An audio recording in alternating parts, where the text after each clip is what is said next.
الفتنة وابتغاء تأويله وما تعلم تأويله إلا الله والراسخون في العلم يقولون آمنا به كل من عند ربنا وما يذكر إلا أولو الألباب ربنا لا تزغ قلوبنا بعد إذ هديتنا وهب لنا من لدنك رحمة إنك أنت الوهاب ربنا إنك جامع الناس ليوم لا ريب فيه إن الله لا يخلف الميعاد صدق الله العظيم. السلام عليكم ورحمة الله وبركاته.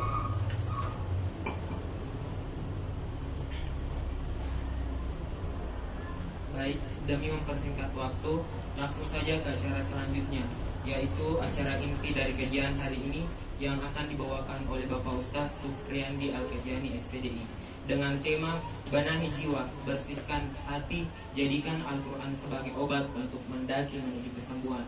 Kepada Bapak Ustaz diserahkan. Ya, baik. Cek. Bismillahirrahmanirrahim. Assalamualaikum warahmatullahi wabarakatuh. Sekali lagi saya ulang. Assalamualaikum warahmatullahi wabarakatuh. Waalaikumsalam warahmatullahi wabarakatuh. Alhamdulillah, alhamdulillah rabbil alamin. Sallu wa nusallim ala rasulillahil karim, amma ba'd. Fa ya ibadallah, ittaqullaha haqqa tuqatih wa la tamutunna illa wa antum muslimun. Faqala Allah Ta'ala fil kitabil karim, a'udzu billahi minasyaitonir rajim. Bismillahirrahmanirrahim. Wa nunazzilu minal Qur'an ma huwa shifaa wa rahmatul lil mu'minin. Fanstikil hadis Rasulullah sallallahu alaihi wasallam, man ata arrafan aw kahinan fasaddaqa bima yaqul lam tuqbal salata arba'ina yawman. Sadaqallahu al-azim wa sadaqa Rasulullahil karim. Baik, adik-adik sekalian, pengurus rohis yang insyaallah dimuliakan oleh Allah Subhanahu wa taala. Alhamdulillah, tiada henti-hentinya kita manjatkan puja dan puji syukur atas kehadirat Allah Subhanahu wa taala, karena Allah Subhanahu wa taala telah memberikan kita begitu banyak nikmat, sehingga dengan nikmat itu kita gunakan untuk bertakarrub kepada Allah Subhanahu wa taala. Kemudian salawat dan salam kita haturkan kepada baginda Rasulullah sallallahu alaihi wasallam. Beliau adalah manusia pilihan Allah Subhanahu wa taala, dan apabila kalau kita mengikuti jejaknya Rasulullah, maka insyaallah kita akan selamat dunia dan akhirat. Baik adik sekalian, baik yang tuan rumah maupun yang moderator telah memberikan kesempatan kepada saya untuk menyampaikan materinya, yaitu tentang benahi jiwa, bersihkan hati, jadikan Al-Quran sebagai obat untuk mendaki menuju kesembuhan. Baik adik sekalian, tadi saya bertanya sempat sama teman kita, ada pernah terjadi kerasukan gak di sekolah teman? Dia bilang ada. Siapa yang tanganin kalau ada yang seperti itu? Katanya guru PAI. Antum kemana? Lari. Baik adik sekalian, dengan adanya materi ini, yang tadinya takut sama setan, takut sama kuntilanak, takut sama pocong, itu tidak ada apa-apanya. Nanti kita akan beritahu bagaimana caranya, ya. Baik adik sekalian, ada di sini yang sering galau karena patah hati, ditinggal sama pacarnya, atau ditinggal sama seseorang. Ada yang sering galau Ada nggak? Yang ketahui bahasanya nih. Ya, kalau ada sering galau, ada yang sering patah hati, itu bagian daripada sampah kejiwaan. Sampah kejiwaan.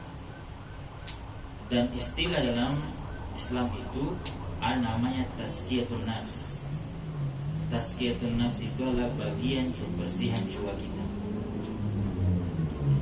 Nah, kata Nabi, dalam tubuh manusia ini ada segumpal daging. Apabila segumpal daging itu baik, maka baiklah seluruhnya.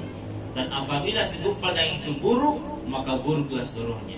Ketahuilah segumpal daging itu adalah kolbu,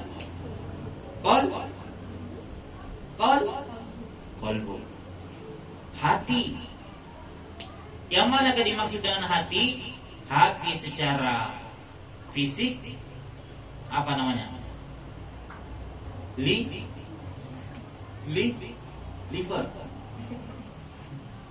Itu hati secara fisik. Orang Inggris kalau bilang hati apa? Heart. Hah? Heart. Heart.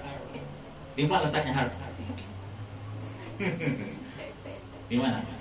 Something lung. Ya. Kalau hati secara organ saya bilang itu adalah liver, ya. Tapi kalau dikatakan heart, itu adalah hati yang tidak terlihat. Kalau bahasa agama adalah qalbu. Nah, kalau bahasa Inggris heart, ya.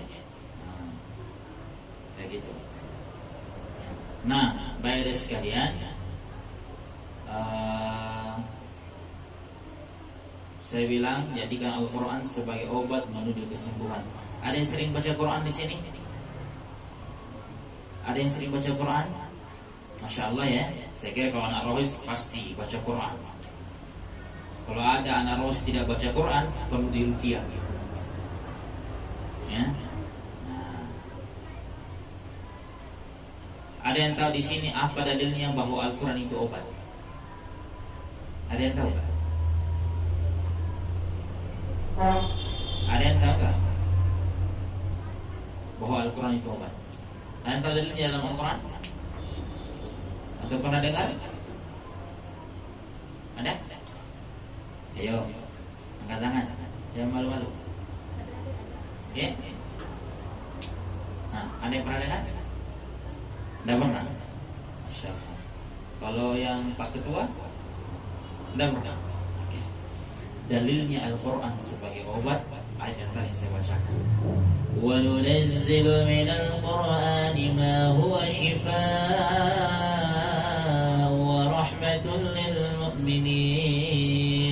Dan kami turunkan Al-Quran sebagai obat dan rahmat bagi orang-orang yang beriman.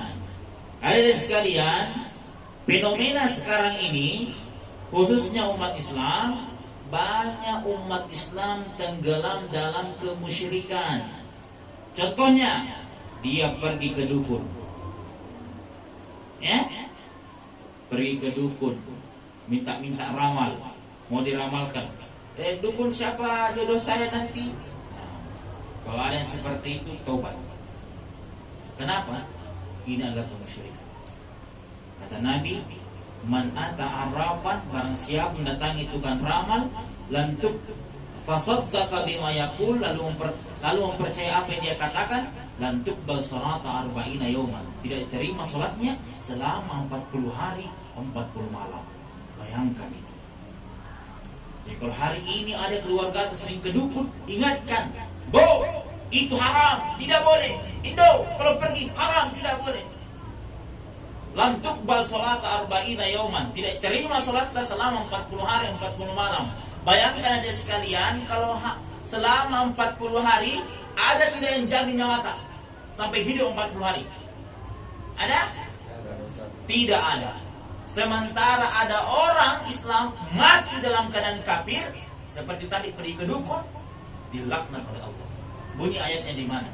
Innal ladzina kafaru, sungguhnya orang-orang kafir, wa matu wa hum kufar, dan mati dalam keadaan kafir, ulaika alaihim laknatullah, mereka itulah yang dilaknat oleh Allah, wal malaika, dan dilaknat oleh para malaikat, wan nasi ajma'in, dan dilaknat oleh manusia seluruhnya. Bayangkan. Kalau 2 kali kita pergi, tambah lagi 40 hari, jadi 2 bulan. Bisakah kita menjamin nyawa kita selama 2 bulan? Tidak ada. Kalau kita meninggal dunia, mati kafir pun cilaka. Ya itu. Ya jangan kita pergi ke tukang-tukang ramal. Apalagi di Facebook itu ada itu kayak aplikasi-aplikasi melihat tangan. Oh kalau begini rezekinya begini. Kalau melihat wajahnya muda-muda, tua-tua, begini. Nggak usah dipercaya tuh. Nggak boleh dipercaya. Ini ada cerita, dan tahu benar atau tidak. Ada orang pergi meramal ke dukun. Terus dia bilang sama dukunnya, "Mbah dukun, ini kuda saya hilang, nggak tahu entah kemana." Akhirnya dukun dia ramal dengan mantra-mantranya. Begitu dia sudah mantra, apa dia bilang dukunnya? "Oh, ini kuda kita Pak, dia melahirkan di hutan."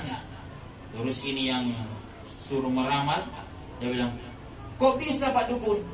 Nah ini kuda saya kuda jantan, kok bisa melahirkan?" Nah langsung apa dia bilang ini dukun, "Kenapa tidak bilang dari tadi bahwa kuda jantan?" Nah ini karena ternyata ada sekalian, mohon maaf, kalau ada dukun dia mencuri perkataan siapa yang sampaikan, itu adalah bangsa jin. Di sini ada neneknya yang pernah seperti itu. Nenek tak ada. Nggak tahu. Kalau misalkan kalau tidak ada keturunan tak, saudaranya mama atau saudaranya bapak tak, ada yang seperti itu. Kalau ada hati-hati. Kenapa Ustaz? Hati-hati terhadap jin nasar. Apa itu jin nasar?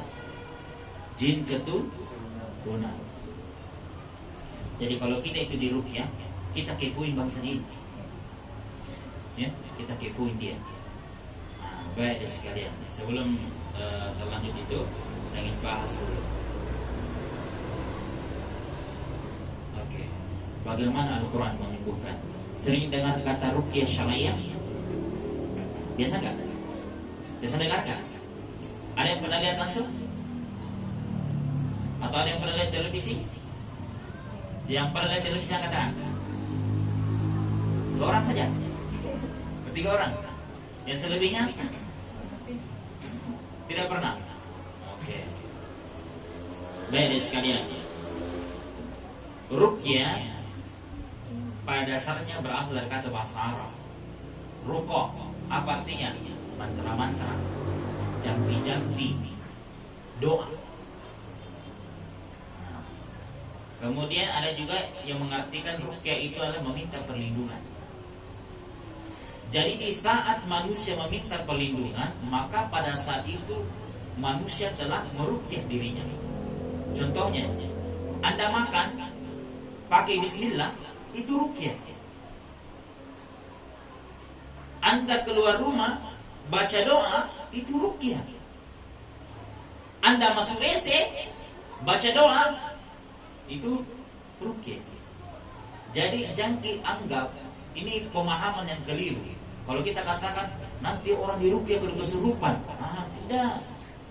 Padahal sebetulnya 24 jam sehari semalam kita berdoa, beraktivitas, itu adalah bagian daripada ruqyah ya sekalian. Ada yang tahu sini doa masuk WC? Kepada Allahumma inna a'udzubika minal khubuthi wal khaba'ith. Apa artinya? Tahu gak artinya? Tidak tahu ya? Oke.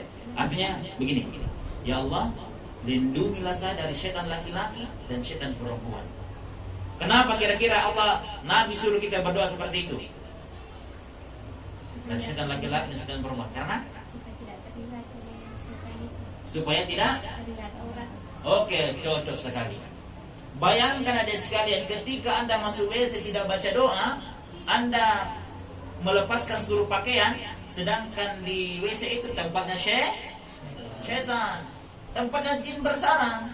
Kalau Anda buka baju tidak baca doa, maka yang menikmati tubuh Anda adalah syaitan-syaitan yang durjana. Makanya jangan heran dalam dunia ruqyah itu ada namanya istilahnya jin mahabbah. Tahu artinya? Jin yang jatuh cinta terhadap golongan manusia. Ada seperti itu. Apa ciri-cirinya Ustaz? Nanti kita bahas. Jadi ruqyah itu ada sekalian di zaman Nabi memang sudah ada. Bahkan hukum dasarnya ruqyah adalah haram. Paham? Hukum dasarnya ruqyah adalah haram. Makanya ada hadis yang dikatakan larangan meminta diruqyah. Pernah dengar? Pernah dengar? Nah, ini hukum dasarnya ruqyah adalah haram. Tetapi pertanyaannya, ruqyah yang mana yang dimaksudkan oleh Nabi? Yang dikatakan tidak boleh minta ruqyah? Ternyata ada sekalian, ruqyah ini jauh sebelumnya itu sudah ada. Ya, tapi namanya ruqyah syirikiyah. Ruqyah yang berbau kesyirikan. Contohnya sekarang ini ada orang mengobati dan kasih pindah penyakitnya orang ke telur. Pernah lihat? Ada orang mengobati kadang pakai begini ya. Itu tidak boleh. Itu tenaga dalam. Tidak boleh. Atau kalau misalkan ada orang di ruqyah dia pakai mediasi. Misalkan saya mau di ruqyah, saya mau diobati. Tiba-tiba itu ada satu orang, walaupun dia berbentuk ustaz pakaiannya, tiba-tiba ada kasih masuk seseorang dalam tubuhnya, masuk bicara. Wah, saya ini nenekmu, saya ini kakekmu, leluhurmu. Kalau ada yang mengaku seperti itu, wajib tidak percaya. Kenapa? Tidak ada leluhur bisa masuk dalam tubuhnya orang. Misalkan saya meninggal dunia, masuk dalam tubuhnya Pak Ketua, tidak boleh bos. Makanya ketika ada orang meninggal dunia, inna lillahi wa inna ilaihi rajiun. Sesungguhnya ini kita milik Allah dan kembali kepada Allah. Bagaimana dengan fenomena sekarang? Ada yang biasanya mengobati, ketawa, saya ini nenek, berbicara persis dengan suara neta. Apakah antum percaya? Antum percaya kira-kira? Kalau dia bilang, saya ini, dia roh nenekmu. Kira-kira apa kita bilang? Percaya nggak? Percaya? Berbicara persis dengan suaranya lagi.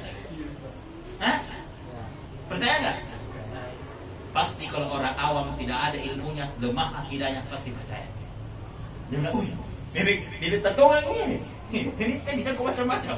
Nah, ketahui ada sekalian, ya ingat ya kata saya, tidak ada roh seseorang bisa masuk dalam tubuhnya seseorang, tidak ada. Itu melanggar fitrah. Yang bisa masuk adalah hanya syaitan. Jin dua kelebihannya. Satu, bisa menyerupai sesuatu. Yang kedua, bisa masuk dalam tubuhnya manusia. Jadi kalau besok ada orang kita lihat mengobati, tiba-tiba dia mengaku, saya nenek mendapat aku potong kambing di kuburan, wajib jangan percaya. Itu syaitan Allah. Ya. Nah, jadi itu larangan meminta di ruqyah yang dimaksudlah ruqyah syirikiyah yang berbau dengan kesyirikan. Nah, kemudian ada pun yang dimaksud dengan ruqyah syariah, ini yang warna merah ini. Nah, ruqyah syariah adalah mantra-mantra, ini bisa ditulis.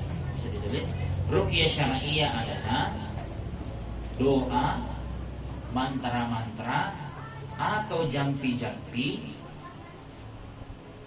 yang berdasarkan dari Al-Quran dan Sunnah Rasulullah Sallallahu Alaihi Wasallam. Saya ulang, ruqyah syariah adalah doa, mantra-mantra atau jampi-jampi yang berdasarkan dari Al-Quran dan Sunnah Rasulullah Sallallahu Alaihi Wasallam. Ya itu ya, ruqyah syariah. Kemudian kapan ruqyah ini dibolehkan? Nah, setelah hukum dasarnya ruqyah itu haram, nah, pada saat itu Nabi mulai mensahkan. Ternyata itu ruqyah boleh. Satu ketika ada salah seorang sahabat yang mengobati orang yang sedang digigit kalajengking. Begitu orang digigit kalajengking, ada salah seorang sahabat dia bacakan Al-Fatihah 3 kali. Kemudian dia tiupkan, sembuh dengan izin Allah. Kemudian dikasih kambing 2 ekor. Nah, pada setelah itu, ini sahabat bertanya kepada Rasulullah, "Ya Rasulullah, ada orang saya obati tadi, saya ruqyah." Kemudian Nabi mengatakan, "Perlihatkan ruqyahnya." Kemudian sahabat itu dia baca Al-Fatihah 3 kali, dia contohkan kepada Nabi, lalu dia tiupkan, sembuh. Terus apa kata Nabi? La ba'sa birruqa ma lam lahu fihi syirkan. Tidak mengapa meruqyah selama tidak mengandung kesyirikan. Jadi ruqyah itu boleh, walaupun hukum dasarnya adalah haram. Haram yang dimaksud sini masukin. Haram yang dimaksud adalah di sini ruqyah yang berbau kesyirikan. Jadi besok ada orang yang menganggap tidak boleh pergi ruqyah, haram. Nah, yang dimaksud adalah ruqyah yang berbau kesyirikan. Paham sampai di sini? Paham ya? Oke, Masya Allah. Nah, kemudian ada sekalian, ini dari Al-Quran yang tentang bahwa Al-Quran itu adalah obat. Fussilat ayat 44. Ini sedang dicek. Al-Isra ayat 82. Yunus 57. Nah, ini ayat Fussilat 44. Qul huwa lilladzina amanu hudan wa shifa. Artinya katakanlah Al-Quran itu adalah petunjuk dan obat bagi orang-orang yang mukmin.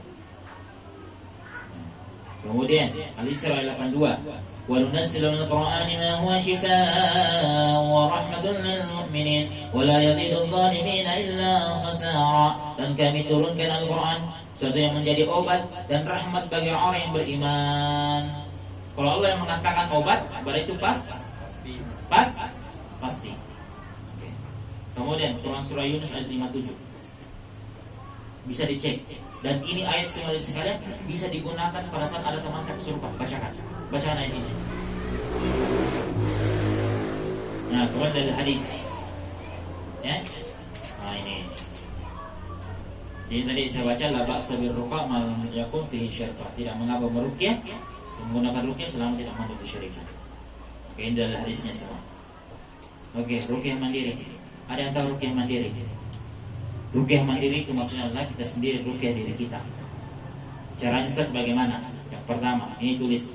Ini sebagai bahan pribadi Pak. Kalau ada yang HP-nya boleh dipoto langsung. 1, berutuh. Kemudian yang kedua niatnya pakai bahasa masing-masing yang Anda pahami. Kemudian yang ketiga, mengangkat tangan kurang lebih 5 cm atau 10 cm dari mulut. Kemudian membacakan ayat dengan jahar,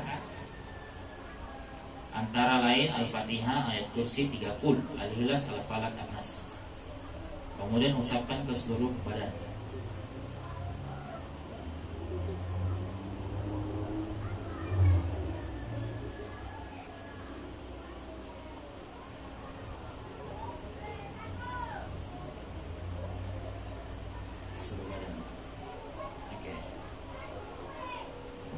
Jadi ada sekalian, ini Al-Fatihah itu yang 30 ini adalah ayat-ayat standar.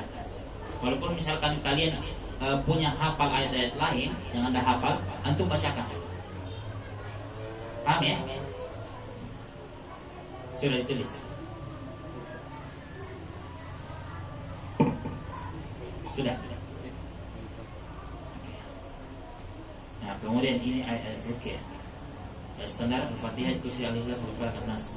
Ini ayat tambahannya Al-Fatihah, Al-Baqarah ayat 1 sampai 5, ayat 102 sampai 103, 163 sampai 164, 285 sampai 286.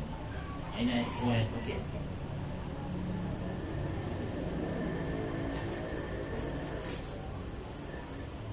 Ya foto saja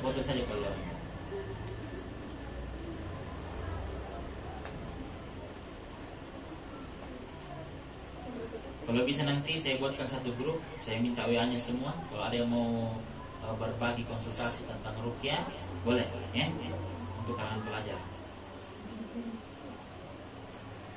Itu banyak sekali grupku. Ada grupku yang tentang jomblo, ya, Ada di Pinrang, di Buming itu kurang lebih 20 orang jomblo semua. Sampai ada yang berumur 30 tahun, sampai ada yang berumur 45 tahun. Saya kasih situ grup jodoh sudah dekat. Iya. Kenapa ya? Sekalian ternyata ada jomblo menahun itu adalah gangguan jin. Ada materinya khusus. Kemudian tutorial air rukyah atau buat herbal rukyah.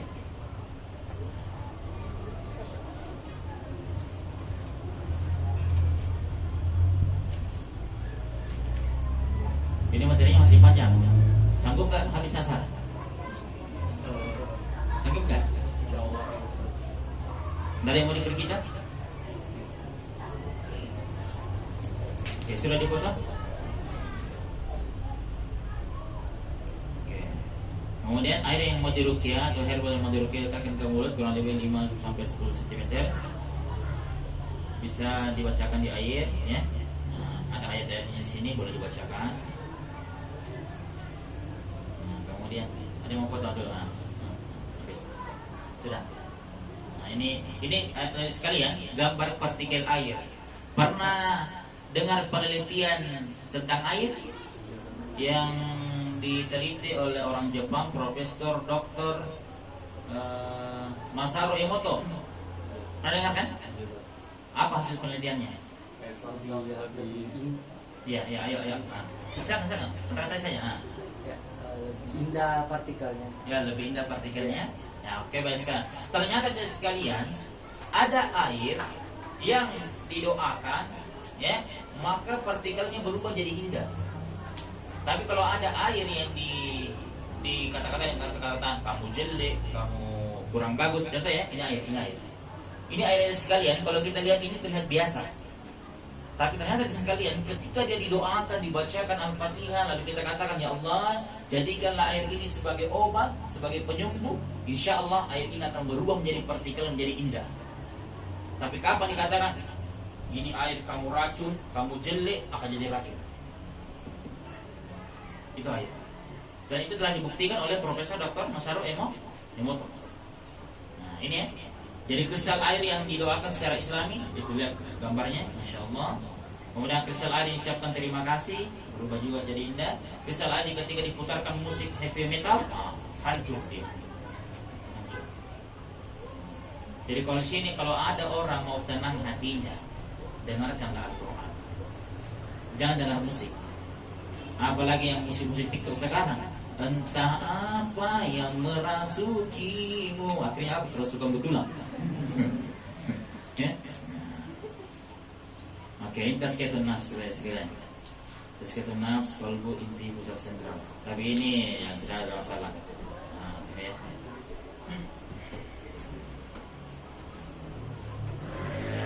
Tahu musuh kita? Tahu musuh kita? Nah, inna syaitan lakum aduwwun fattakhidhuhu aduwwa. Sungguh syaitan itu adalah musuh bagimu, maka ambillah dia sebagai musuh.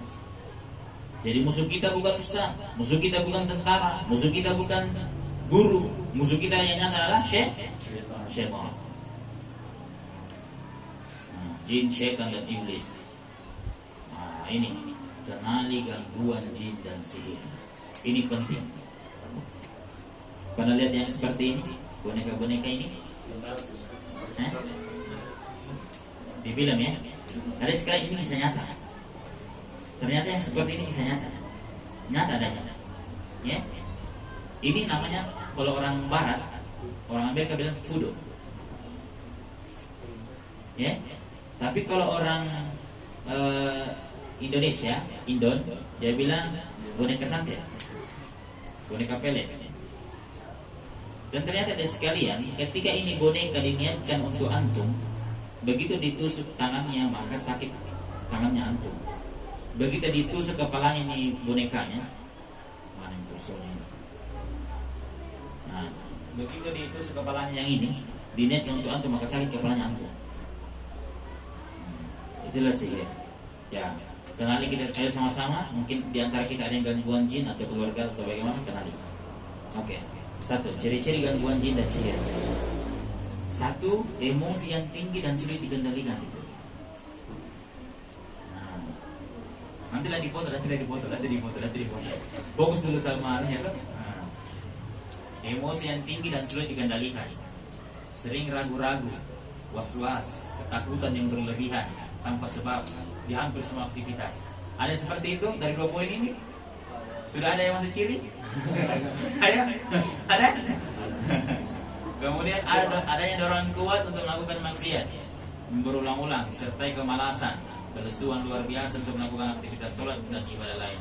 Sulit khusyuk dalam mengajarkan sholat. Jika mampu mendirikan sholat, maka sering lupa rakaatnya secara berulang-ulang. Karena begini, saya ini sholat sudah 2 rakaat, 3 rakaat. Ada yang sering gitu nggak?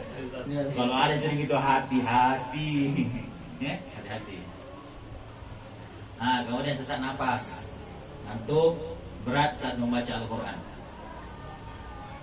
Bahkan ketika ada orang ngantuk berada di majelis ini, ketika dibahas ruqyah, hati-hati. Jangan sampai Anda sudah diculik oleh syaitan. Ya. Melemahnya hati, minder, suka menghayal, melamun, menyendiri dan mengurung diri di kamar dan sebagainya. Sulit konsentrasi dan fokus pada sebuah tujuan, sering gagal atau terganggu pikiran. Sering memandang remeh kegiatan ibadah dan lupa atau malas zikrullah, depresi, paranoid, cemas, merasa bersalah terus dan sebagainya. Sering mendengar bisikan, entah itu memanggil namanya sendiri, merasa ada yang mengajak bicara, mendengar bisikan menyuruh suatu kejahatan semisal membunuh, memperkosa, memukul dan sebagainya. Biasanya kan ada orang gangguan jin itu karena sering bisik, lakukan itu. Ada yang seperti itu. Ketindihan. Ada sering ketindihan. Ketindihan itu kalau kita tidur, kadang itu kalau kita mimpi tidak bisa bergerak. Ada yang seperti itu kan? Ada. Atau ada yang pernah rasakan di sini? Sering kita. Sering. Dalam 1 minggu berapa kali? 1-2 kali. 1-2 kali ya. Kalau ahwadnya tidak. Sering ketindihan. Tapi baca doa sebelum tidur. Baca doa. Ambil air wudhu. Mau solusinya? Nanti beritahu. Ya, sering ngigau, tertawa. Maksudnya kalau pada saat tidur ini ya, sering ngigau, tertawa, menangis, ngomel, merintih, seperti ya jatuh dari tempat yang tinggi dan sebagainya. Semua mimpi tentang kuburan, melihat proses penguburan dan sebagainya. Mimpi melihat orang yang seperti aneh, tinggi sekali, pendek sekali, putih sekali atau hitam sekali, dengkur dengan keras seperti harimau dan gigi yang berbunyi waktu tidur. Karena biasa kalau orang tidur bunyi-bunyi karena ada yang makan. Kan seperti itu. Hati-hati. Mimpi melihat atau bertemu keluarga yang sudah meninggal. Nah, ini kejadian kemarin. Mimpi melihat orang bertemu keluarga yang sudah meninggal. Ini juga saya tertipu. Barusan saya tertipu itu. Begini kisahnya, ceritanya. Kemarin ada yang telepon saya, masuk di HP saya. Baru di foto profilnya saya sudah mulai curiga, kayaknya bukan orang Islam. Tapi saya anggap mungkin ya biasa, belum hijrah. Tuh saya anggap telepon, Ustaz, ada di Pinterah? Bilang iya, ada kan? Ada, keluarga saya mau diruqyah. Bilang iya, bagikan di Sherlocknya, lokasinya. Ternyata dia ada di Maluku. Nah, keluarganya di Pinterah. Dia bilang nanti saya kasih nomornya mama. Nah, begitu berapa waktu emaknya menelpon. Bilang, Ustaz, di mana ki ini? Bilang, di anu Kak, ada Kak di Pinterah. Bilang, bisa diruqyah anakku? Bilang, bisa Haji. Langsung apa dia bilang? Bukan Kak Haji Ustaz. Saya sudah mulai curiga. Mungkin ya wajar, mungkin karena tidak semua orang Islam haji kan? Oke lah, tidak apa-apa. Kemudian ya bagus Sherlock lokasinya. Tepatnya di Taman Firdaus Pindrang. Saya datang, saya lihat orangnya tidak pakai jilbab. Aku bilang, tidak pakai jilbab nih. Mungkin ya belum hijrah. Begitu saya masuk ke rumah, Assalamualaikum. Apa yang terjadi? Patung Yesus di depan saya. Masya Allah. Ternyata diruqyah orang Kristen. Masya Allah. Orang Kristen, patung Yesus. Tapi ini keluarga bapaknya Muslim, suaminya Muslim. Tapi istri dan anak-anaknya non Muslim. Saya bilang, waduh, bagaimana? Saya mau pulang. Tidak enak juga. Jadi dia panggil anaknya. Anaknya ya pakaian yang namanya orang non muslim, tidak pakai hijab kan. Saya suruh, kalau ada sarung, berikan sarung dulu, tutupi. Bukan main seksi bro. Ya laki-laki. Ya, kayak gitu. Kasih sarung. Ternyata ada sekalian keluhannya. Dia itu sering mimpi bertemu dengan orang yang mati. Entah itu neneknya yang pernah mati, itu datang dalam mimpinya. Sering. Kemudian saya lantunkan ayat suci Al-Quran, saya ruqyah, saya bilang begini, mohon maaf karena kita berbeda keyakinan, silahkan Anda berdoa dengan sesuai dengan keyakinan. Dia berdoa, Tuhan Bapa Yesus, saya ketawa dan mati. Saya hanya berdoa sama Allah, ya Allah, berikan saya hidayah. Mudah-mudahan dengan lantunan Al-Quran ini bisa mengena ke dirinya. Karena saya bilang begini, orang Al-Quran mau dibacakan ke orang Kristen, kan tidak masuk akal gitu. Nah, saya berpikir gitu. Saya berdoa, ya Allah, jadi Al-Quran ini betul-betul mustajab, hancurkan setan. Nah, begitu saya suruh, biasakan orang di rumah kan suruh istighfar dulu. Itu saya tidak tahu mau ngomong apa sama dia.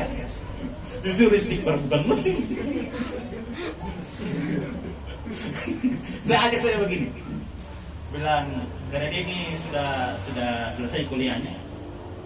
Saya bilang begini, mohon maaf, silahkan Anda berdoa sesuai dengan keyakinan. Intinya Anda minta kesembuhan, itu intinya. Kalau dia berdoa dengan tangannya begini, baru dia punya nasar begini, Ustadz kalau saya disembuh, saya mau pergi ke gereja berbakti sama gereja. Saya bilang terbalik saja ke masjid lebih bagus.